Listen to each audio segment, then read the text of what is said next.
Good morning, everyone.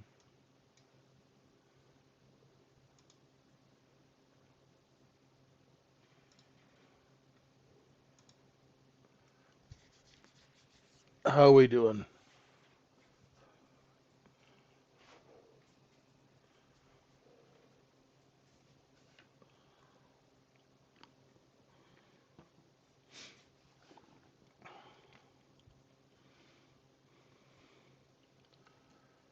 Alrighty. Wow, here we go.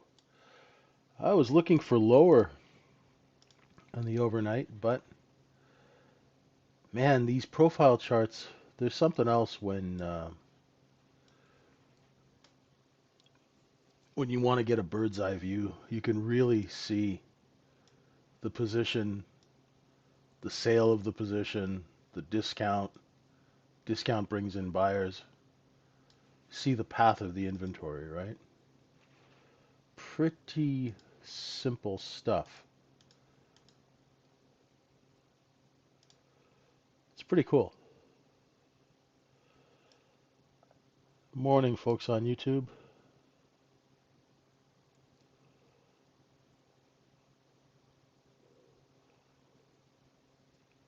Yeah, I use the RTH session. The market profile guys. Morning, Raj, Moran, Badir. The market profile guys, what their thing is, they say only use the previous overnight session. Sometimes I like to put the older sessions, the old overnight sessions in when there's like a very, very strange anomaly. Like we have this yesterday at the close. Actually, before the close, I said look for a move down to that 65 uh, 60 area, but we didn't get that at all. So we closed overnight inventory is long. We're still in sort of a distribution above 65.70. I think the market's waiting for information, so I think back and forth between yesterday's low and 66.97, that's probably what you're going to be looking at. It's a tight profile today, obviously. Do we have any news? We have news today? I'm sure we do. So inventory's long. We've corrected down to the close. Let's see when London opens if we take the overnight low. But I see the EATH. You know what? If you find that it's worth plotting Avalon, plot it, right? I mean, I watch the overnight high here, but I don't look at the overnight high from 2 days ago. Some people do, right? And if you find that it's responsive, use it. Does that make sense? Just because I don't use it doesn't mean that there's no validity to it. Because there's a lot of data points that I don't look at that other people do. Get what I mean? So just because you don't see it on my screen doesn't mean it's not valid, right? All you got to do is watch it, and if it works for you, use it, right? Just because I can't look at everything, and I've come to a point in my trading where I really kind of yeah, exactly. I went through that whole thing where I would look at this, then I would look at that, and I would look at and I s- and that's how I ended up getting so many screens because I had gone from when I was making markets and doing deals, I had 6 screens, and I went from having 6 screens to having two, and then Brian Shannon with his anchored VWAP I started buying more screens, and I started you start plotting everything and you look at everything, and then I got to a point where I couldn't trade because I was looking at too many things. So I've simplified stuff that works for me. So what I strongly suggest is, I teach very basic concepts: inventory, cost basis, the look below and fail, the look above and fail, like very simple stuff. Now, if you want to expand on that, and if you have stuff that's valid, that's a good thing. There's nothing wrong with that. I am, for some reason this morning, I'm struggling to find a nice balance zone. let's see. I think this is the balance zone I'm going to use. 42 to 48 and 3/4.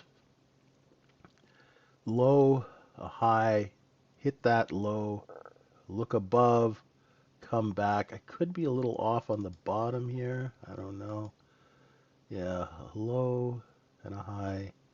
Look below that low, look above that high, come back to that low. Let's try 43 to 48 and 3/4. Hey, RSK, how you doing?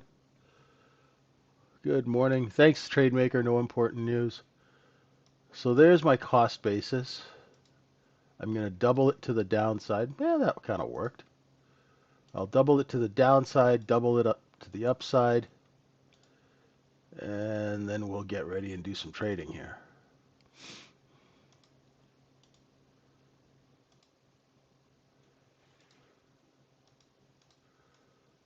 So there we go. Let's give that a shot and see if it works for us. I redo my 1 minute charts every morning unless there's a really obvious uh, really obvious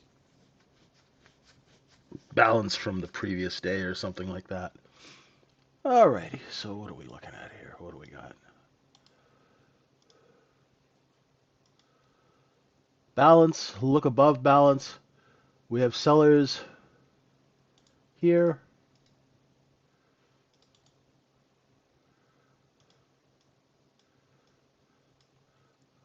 Overall, we had trap longs above, up here. Above VWAP, it flushed, came down to 37, right back up to VWAP, down to 43, back up to VWAP, back and forth. So you could even say that we've got a bit of a rotation here, right? The bottom, and I'd say the top is here, or you could even say the top is here. But we're just kind of going back and forth in that little box. That could be your cost basis as well, if you wanted a bigger one.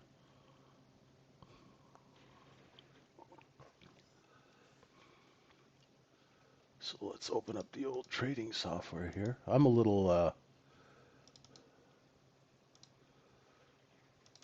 you'll have to forgive me, I'm a little slow this morning. Once again, I woke up at 3 in the morning. Keep waking up at 3 in the morning for some weird reason.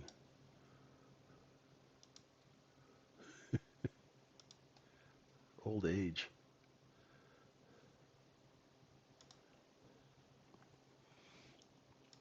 Alrighty. Okay, trading software is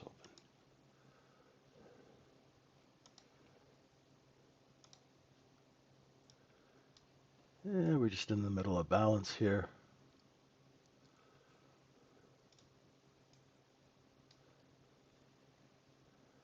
Point of controls here. Sorry, charts are a little messy. I'm a little slow this morning. So for those of you who are interested, today at 11 o'clock Eastern Time, we will have an execution class. We're going to do those every Wednesday to help people with execution.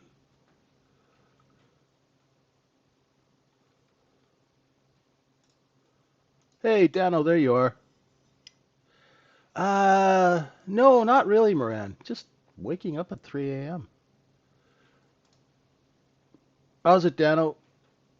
You okay? Did you get any flooding? Or are you all right? Oh, went right through VWAP, right through those sellers. Big short covering candle. Look at that. Okay, that's new information. So let me see. If they sell into it and we hold where that white line is at 52.5, we're going to rotate higher.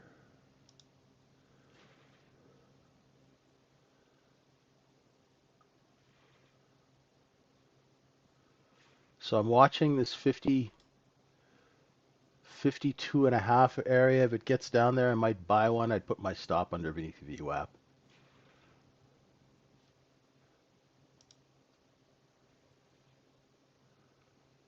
We'll do a little distribution above VWAP now.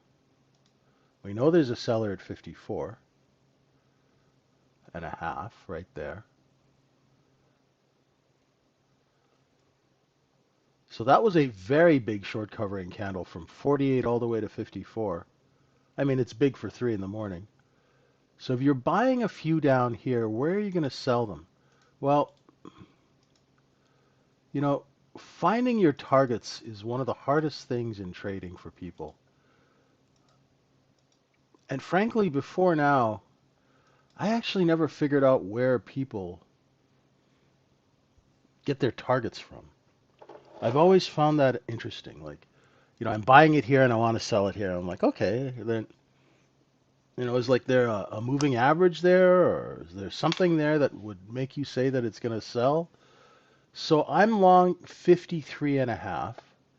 I'm going to put a 54 and a half sell order out and see if I get an execution. If I don't, I'll scrub the trade. So I'm long 53 and a half, just on a couple of micros. I've got a 54 and a half offer, right? And if it breaks this white line, okay, I'm out one at 54 and a half. Let's try 54 and 3/4. No.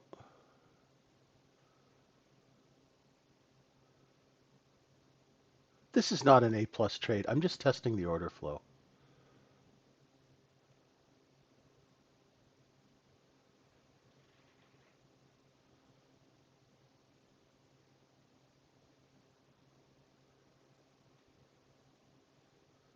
So if we break this white line, I'll start. I've got what, 2 micros left with a 53 and a quarter average, and I'll scrub those. I don't mind scrubbing those. I sold 2 at 54 and a half. I was long 4 micros. And once again, I was long 4 because my button was on 4 and I clicked into 4. I should have been into 1 or 2. Right? So now we're offered under there. I'm going to hit the bid. Let's see. If we stay offered under the white line, I'm gone. My stop's just here at VWAP. But if it comes and offers under the white line again, I'm gone. I'll just hit the bid.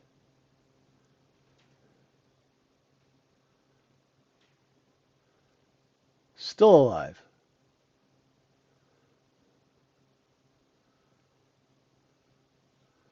Now, has that seller moved down? I'm watching the offer like a hawk, right? I'm watching the offer like a hawk, and I'll move my 54 half order down to 54. It's not the greatest trade, but once again, if we offer underneath that white line, I'm gonzos. Next candle, I'm gone. Enough. So that's basically how I manage a trade. So I clicked into 4 contracts. I sold 2 at 54 half. I bought 2 at 53 half, 2 at 53 quarter. Sold 2 up here, and I scratched the rest as soon as we got underneath 52 half. So not the greatest trade in the world, right? First trade of the morning. See if the old brain's working, right?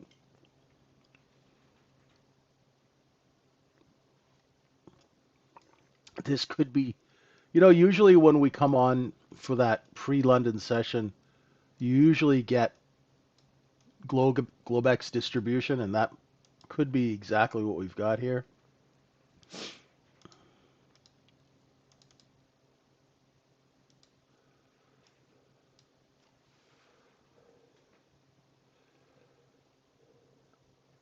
If you're long 52, 53 again, you know that there's a seller at 54 and a half. Get your offers out.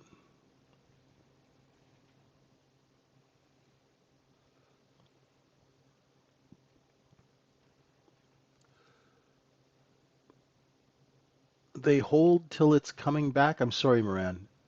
Um, they hold.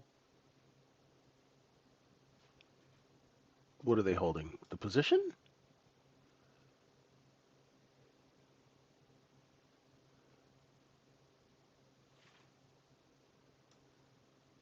Sorry, I lost context there. My apologies.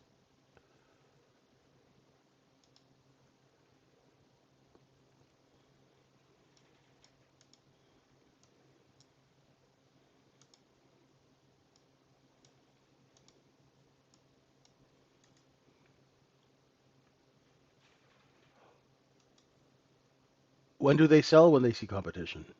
Oh, when do you sell? Yeah.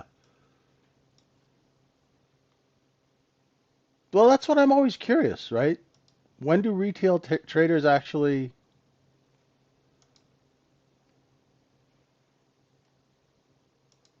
when do they sell? Like, what's their deal, right? That's what I'm always curious about. Because I'll look to see where the old sellers were, and then I'll try and sell before that.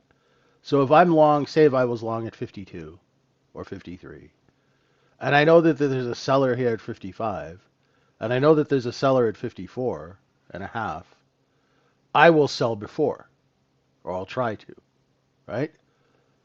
But I'm always wondering where retail traders, yeah, they do. Retail traders hope a lot. Their targets are really not based on fact, unfortunately. That's what we're trying to change, you know? We're really trying to change that at Trading Syndicate where we get you away from hoping to actual information, right? That's the goal.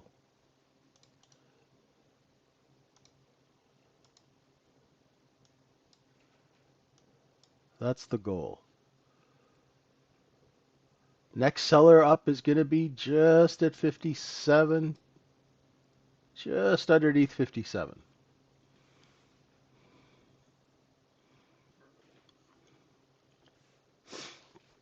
That's why we train you to get into a trade, and as soon as you get into that trade, your sell orders are out. Right? Like, what's the point of buying something if you're not going to sell it? Then you're now an investor. There we go. And if I was long 52, 53, I'd be gone by here. I'd be selling into this strength. We have stops at 66.60. Now let's see if we can clean those out.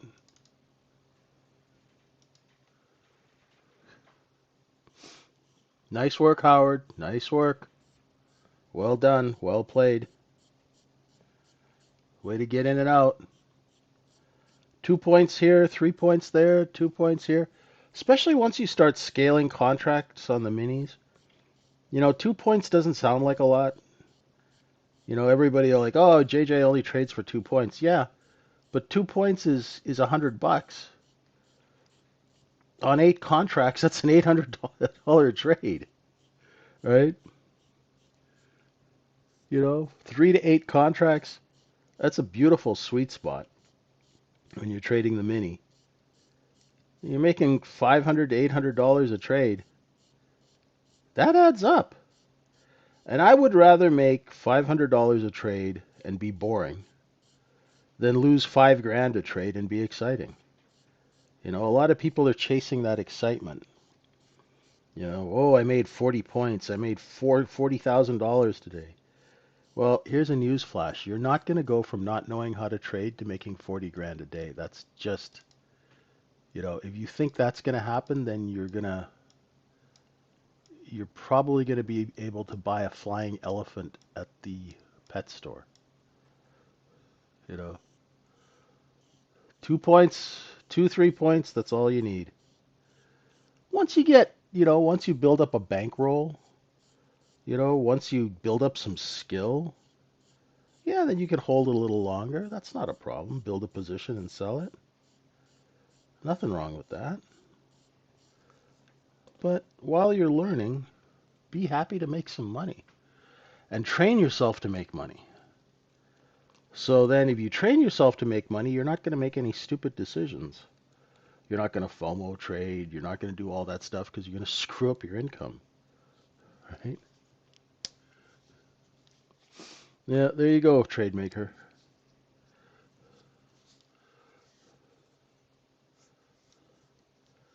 Unfortunately, in this retail trading business, there is a culture of celebrating losses and blowing up accounts. People tend to celebrate that. I don't understand why, but they do.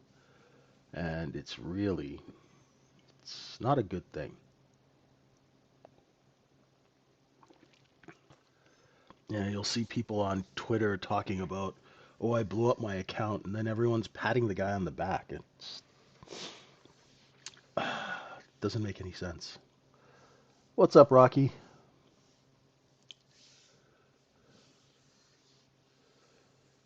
No trade here for me. Not here. Is there a rule of thumb for trade size to account size? No.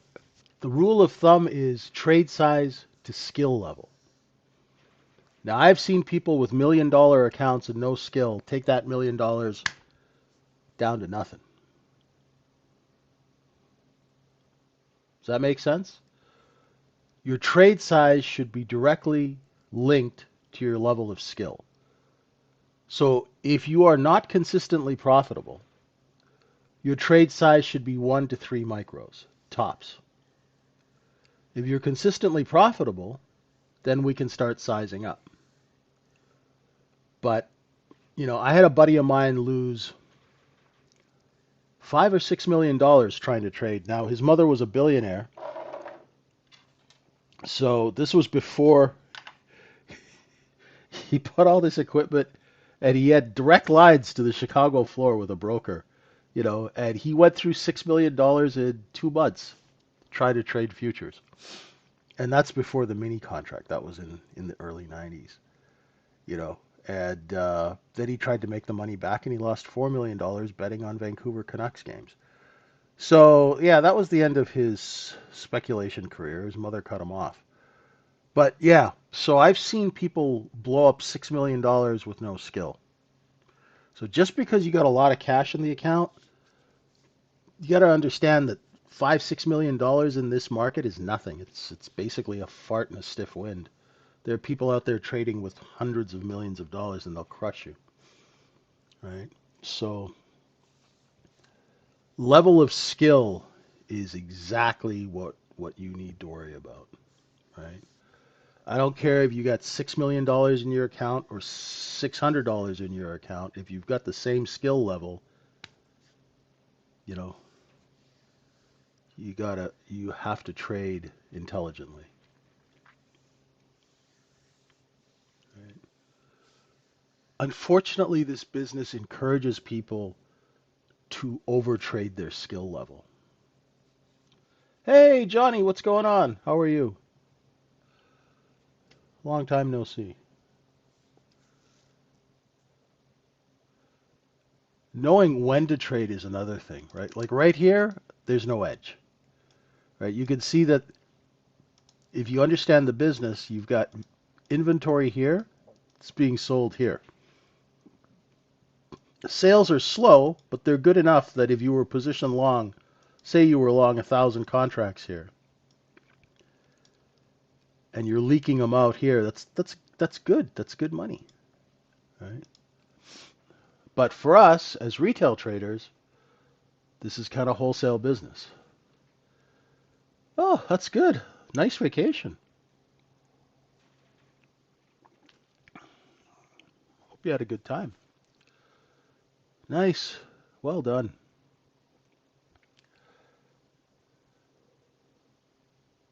See how small the candles are? Small candle, big move up, then small candle.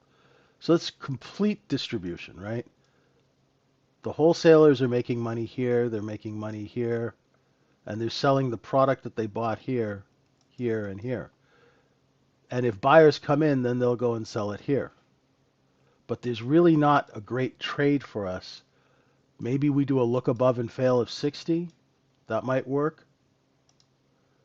And you could maybe take a short from 60 down to VWAP. That would be all right. But right now, not much to do. Back in Port Jeff. Nice.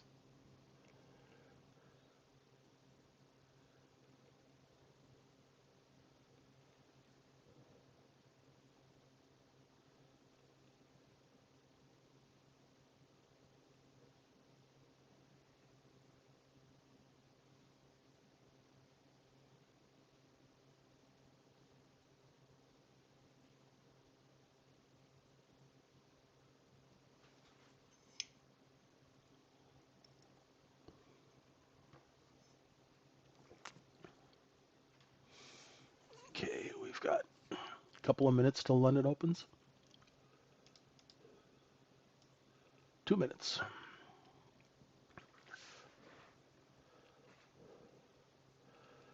Yeah, wholesale, but that's the thing. They're always at risk, right?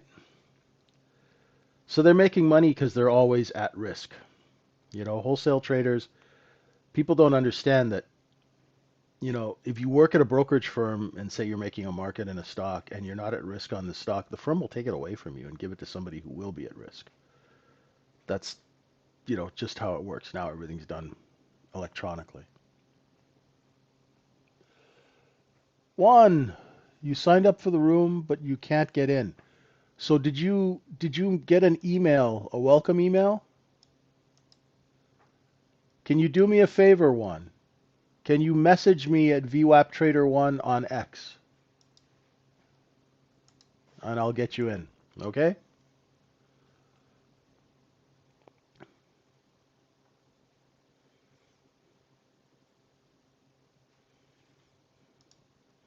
And check your junk mail folder for a welcome and a Discord invite.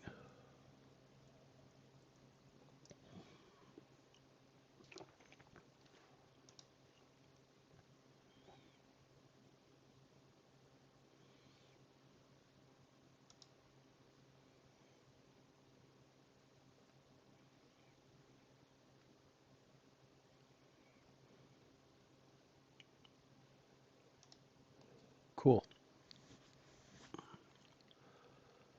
Oh, it's like watching paint dry this morning. Let's see. All right, here we go. Little liquidation. I'll be looking for bids at VWAP. I'm not short.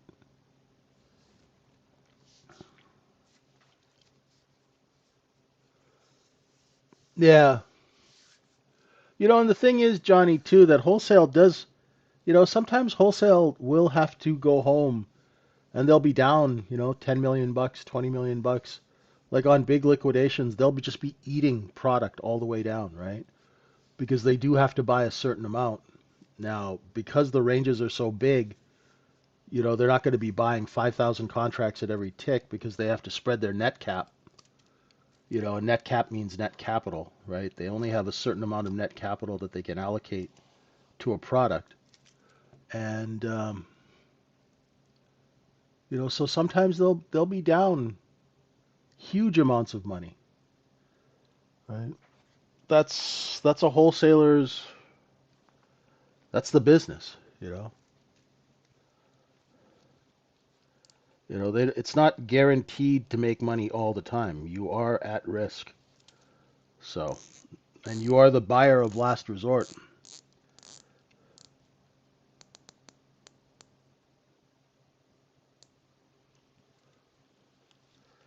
Yep.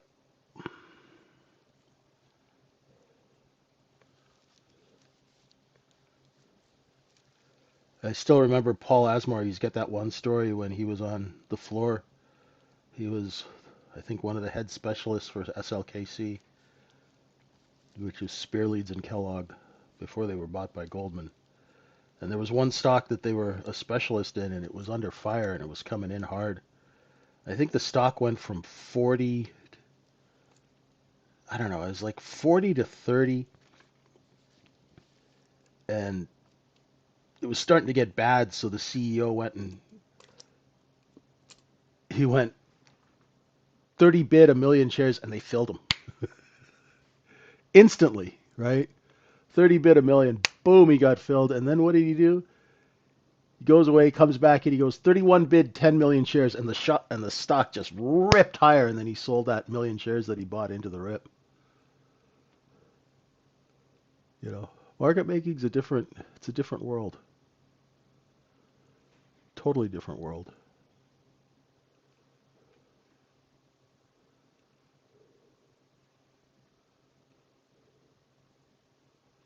Oh, we still got our sellers at 57, bids at 54.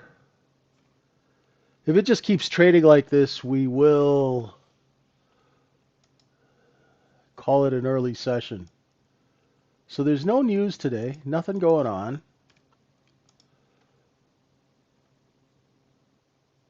God. Yeah, 8:30. Nothing really. Did you notice how slow it was yesterday into the before the close? Like before we had this N and O rip up after the close.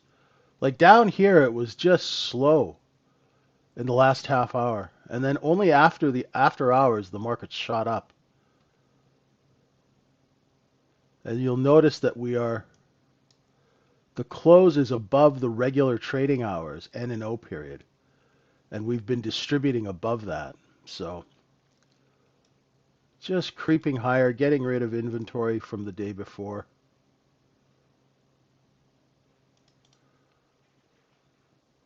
And now we're into 4 times cost basis. Oh, I leave the cost basis alone. Um, because once you find your cost basis, you know how much they've paid for stuff. 2 times profit, 4 times profit. Now, 2 days ago, when Mr. Trump pulled out his news or whatever, he pulled that rabbit out of his hat, I redid the cost basis zones. I'll show you. One sec.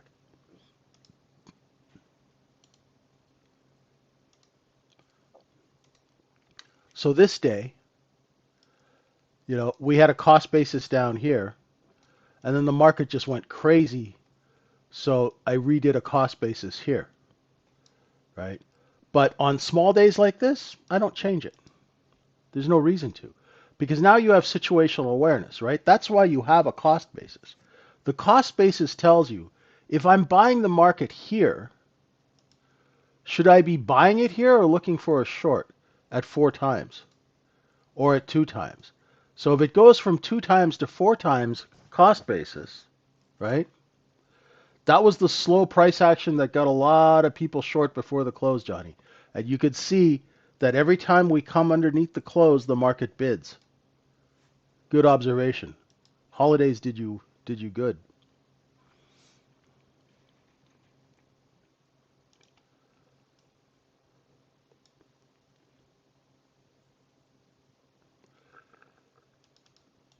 Well, I hope the war finishes soon. Unfortunately, I have no way of analyzing the news and peace plans and all of that stuff, so I'll let the politicians deal with that. And I have no choice other than to trust the chart. The chart is telling me right now that we've got shorts trapped underneath cost basis here. That's why we're getting this move up. London usually opens and likes to go lower, right?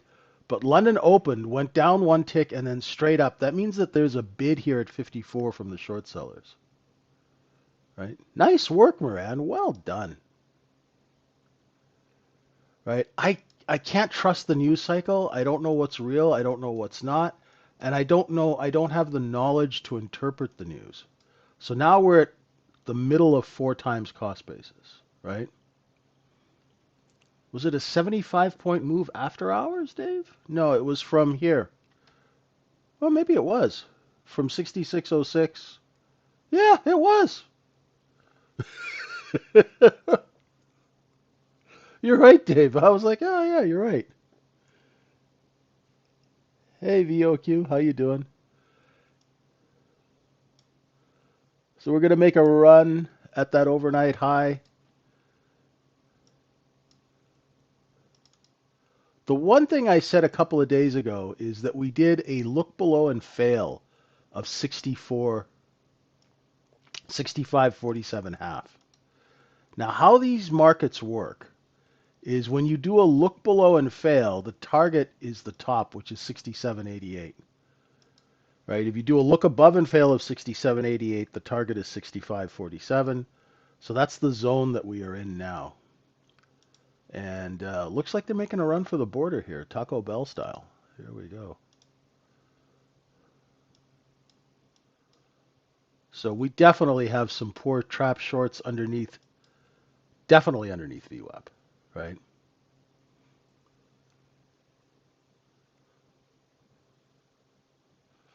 Yeah. See, I don't even look at that stuff anymore, Moran, because I don't know what's true. I don't know what's not, right? So I tend to, I try and really Otherwise, because I get biased, right? If I start reading too much news, especially negative news, makes you really want to short, and then you start ignoring the chart and you start shorting in the wrong place, and it gets ugly. So that's why I try and ignore news a lot. I mean, I read the Wall Street Journal and Bloomberg, but for me, that's kind of like more like a gossip thing. Who's at what firm, who made money, who lost money. I find that stuff interesting and curious because I was in the industry, but I can't really get. And there's so much news, it's like it's information overload. So it's very hard to know what's real, what's not real. So I just chill out and watch the chart. I'm sure they did well, Moran. They always do well. They always do well.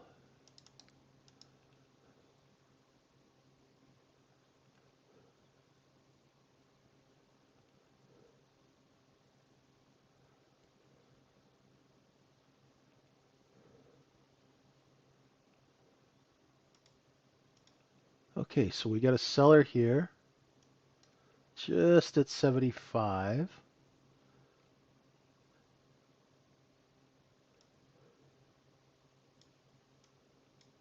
As you can see, I'm not really dialed in this morning. I'm gonna have to drink some more coffee and get into this because my timing, what I'm looking at is kind of, I'm a little off.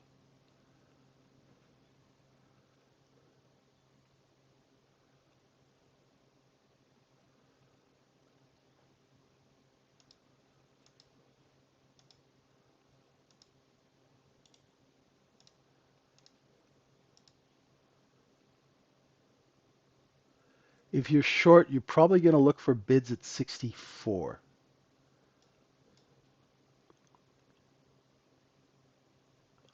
Yeah, exactly. When the price starts getting jumpy, you know there's news out, you know to back away, right?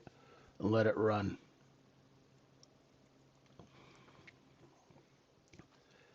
Yeah, JJ definitely needs another coffee.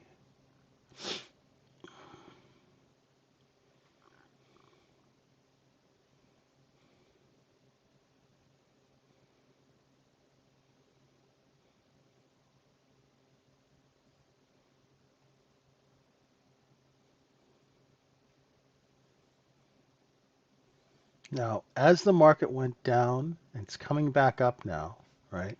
I want to see where they sell into it. So if you're thinking of taking a short, right?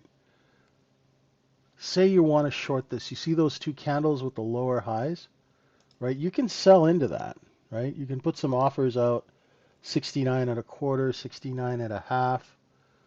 But if it starts taking out the top of that candle here, then you've lost your seller. See? So if we take out 70 and a half, 70 and a quarter, you've lost your seller and your next stop is going to be up here at 75. Get it? So you always want to see, you want to make sure that your seller is there. Because if you've lost your seller, right? See, now we got a seller there. Do you see how aggressive they were? They sold into it right there, right? But if that seller goes away, then you got to watch your whiskers, right? So if you're short 69 against 71 or 70 against 71, put your bids in because when it does liquidate, it's going to be quick, right? That's how you scalp short. And if it clears out the 71, 71 and three quarter, you have to be able to scratch that trade without getting stupefied, right? See, watch the offer. See, that seller's still there, right? If that seller goes up, if he scales up, then you're in trouble. See? So you got to get out of the trade. Otherwise, what happens is you end up shorting and adding and adding and adding, and next thing you know, the short gets out of control. Does everybody understand what I was just showing you? Right?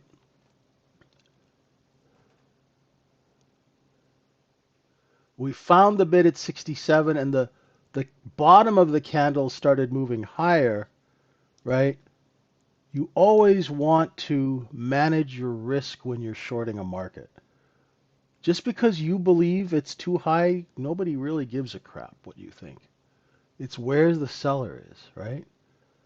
Like your opinion, unfortunately, is worthless, right? Your opinion is completely worthless. What matters is there's a seller at 72.5 and you can short against that. But you can't short if that seller goes away. Because if you are shorting and the seller goes away, you've lost your backup. Because you're not going to push price down. You might think price is too high, but nobody really cares what you think. Right? So if you're short 71, go put some bids down underneath 70 and see if you can get a fill. And if you can't, I'm short 71, I got a 69 and 3/4 bid. It went down and I didn't get filled, so I flattened the trade. Right? Don't be afraid to be wrong. Be wrong quick and get out before you lose all your money. You see, the offers are moving higher. There are sellers here, but it is kind of choppy. The candles are kind of big, and every 1 minute candle, the low is moving higher. So it's telling you that the bid is moving higher and it's following the offer. The buyers are following the sellers up. So make sure you sell into strength if you're long, because other people are selling with you, right? Does that make sense, you guys? You understand what I'm saying?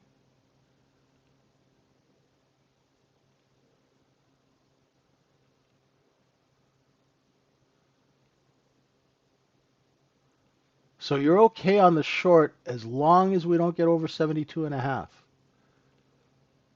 right? If we start taking out 72.5, 73, 74, well then, your goose is kind of home fried.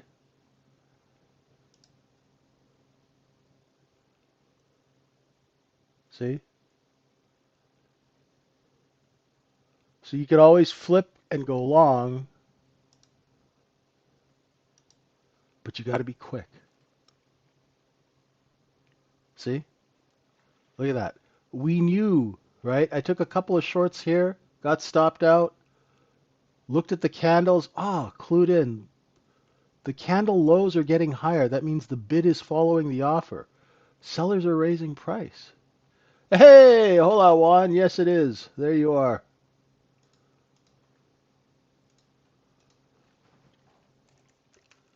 Right? Because unlike me, those other people were shorting and adding as it goes up. I'm shorting and covering. I'm admitting I'm wrong at 71. I'm short 71. I'm covering 72. Right? Look at that. Had I still been short 72, right now I'd be getting my teeth kicked in. Hopefully you guys can use this information because it's practical, right? This is not an indicator. This is just common sense. Just common sense.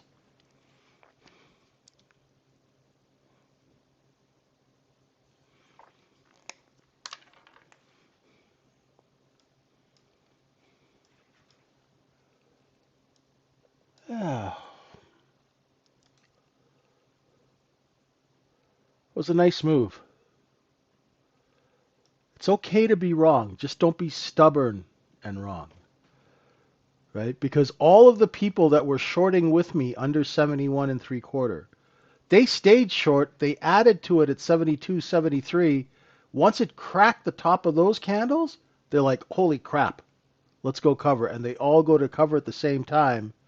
And all the inventory is locked up here. So the people who own it just raise the price just like they did now, right? It's all done electronically, so they don't even have to think about it, right? So now we're looking for 83.25 on the top side if we take out yesterday's high.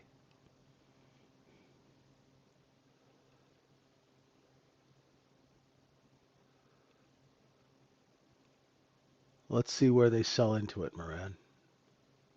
They got a seller there, right? Just under 79. They're front running that standard deviation from VWAP. So it'll backfill a little bit. You'll look to see if it holds 75 on the way down. Here it comes. There's 75 3/4.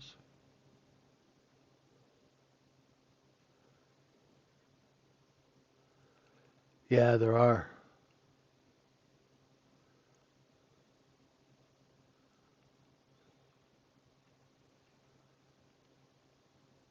Oh.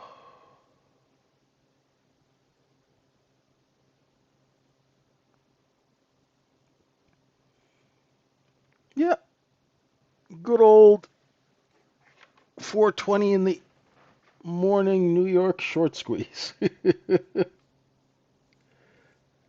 Might as well, right? Squeeze them.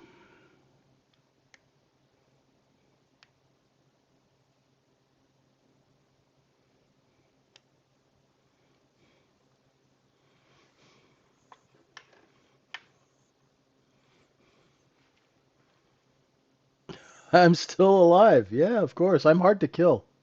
How you doing, Matt? Yeah, I was short 71 and a half against the 72s. And as soon as it started to offer over 72, I was like, I'm gone. Right? No sense me being short.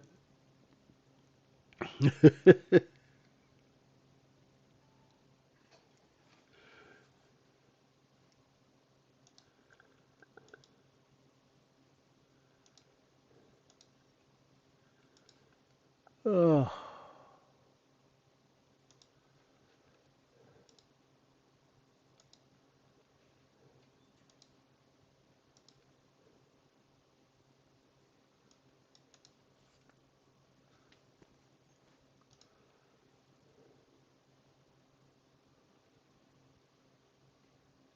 If you are going to trade in the middle of the zone, you just got to be a little bit more on the ball, Johnny.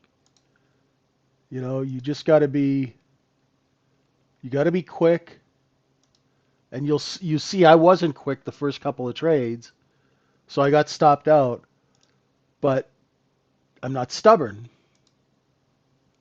So it's okay you get stopped out. Just learn from it, right? You got to learn from the stops. And the stops are telling you, maybe you shouldn't be short here.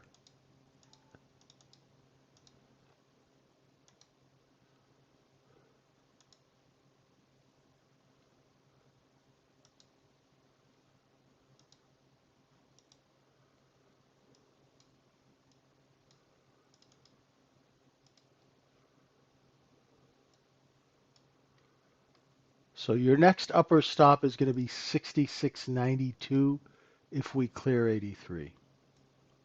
Right? You get the best deals off the edges.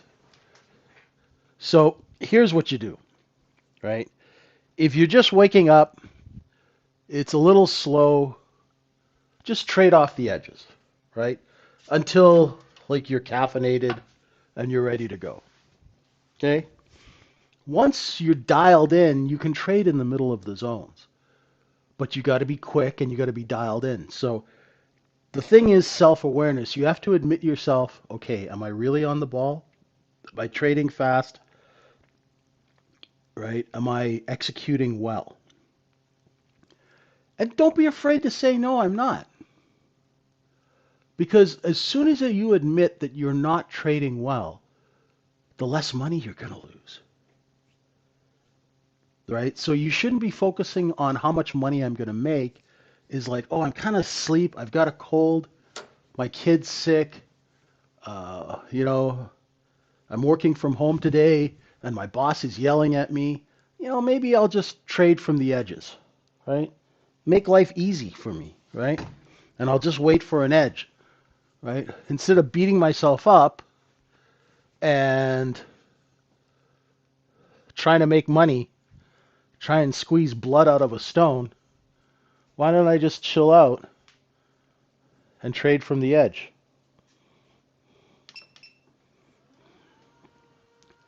Hopefully you guys find that helpful. Little stop run over yesterday's high, right? That they're going to sell into that, and that's exactly what they're doing here. So look above and fail of the overnight high. If you're short, your stop is the overnight high. So if you're short 79, 78, where are you going to put your buy orders? Well, at the bottom of that candle would be definitely a good place because that's where the bid was before the move up. Get it? The bid was here before the move higher. So if you're short, you want to front run that bid. Make sense? This way, this way you're not fumbling around. You know that you should be bid here. Look, there's the bid.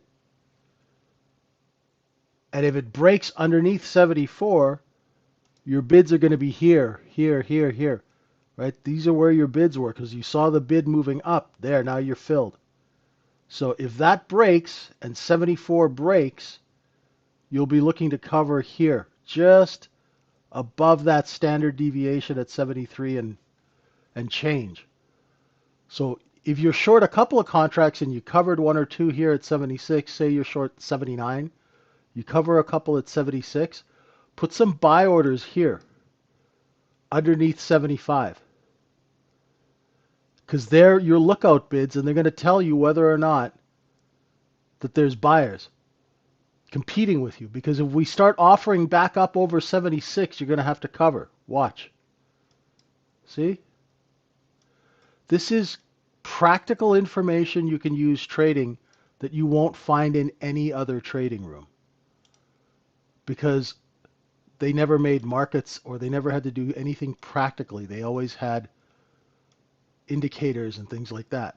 But do you see, if you didn't cover down here, now you're losing money, right? So you're short 79, 78, cover some. Pay yourself. Look at. Now, there, the seller's right there under 77.5. So for larger traders who are still short, right, you're okay, and your margin of error is up here at 77.5. If it starts offering over 77.5, then you know that they don't have to sell under 76, under 75, under 74. What you want is a situation where they have to sell. They're forced to sell at lower prices so you can cover. Here we go. Right? So there's the seller. Are the buyers still there under 76?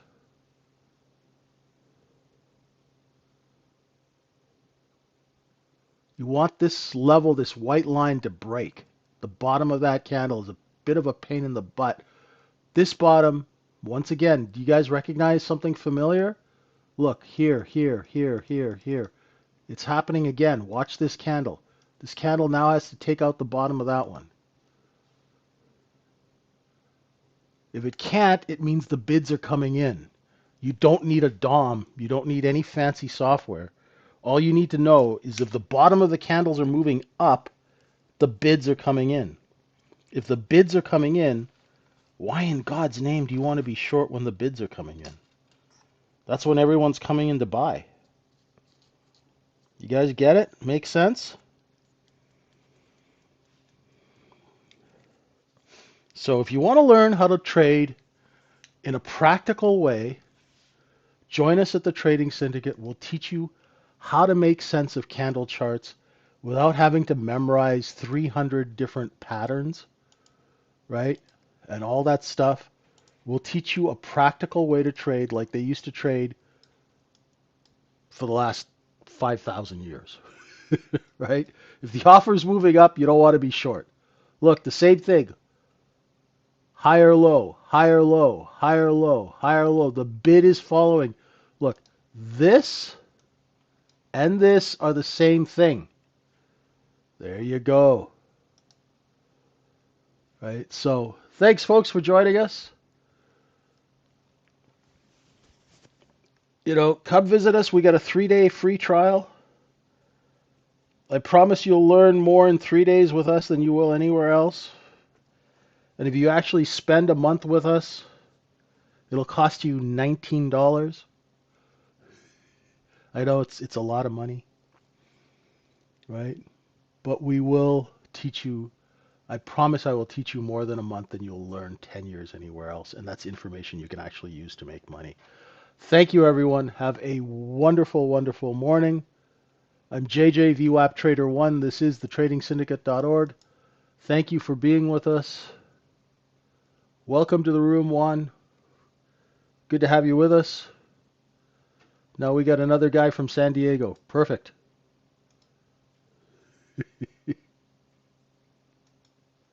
Good stuff. Okay, if I was in San Diego right now, I'd go to the beach. I'll see you folks at 9 a.m. Thanks, everyone. Stay out of trouble.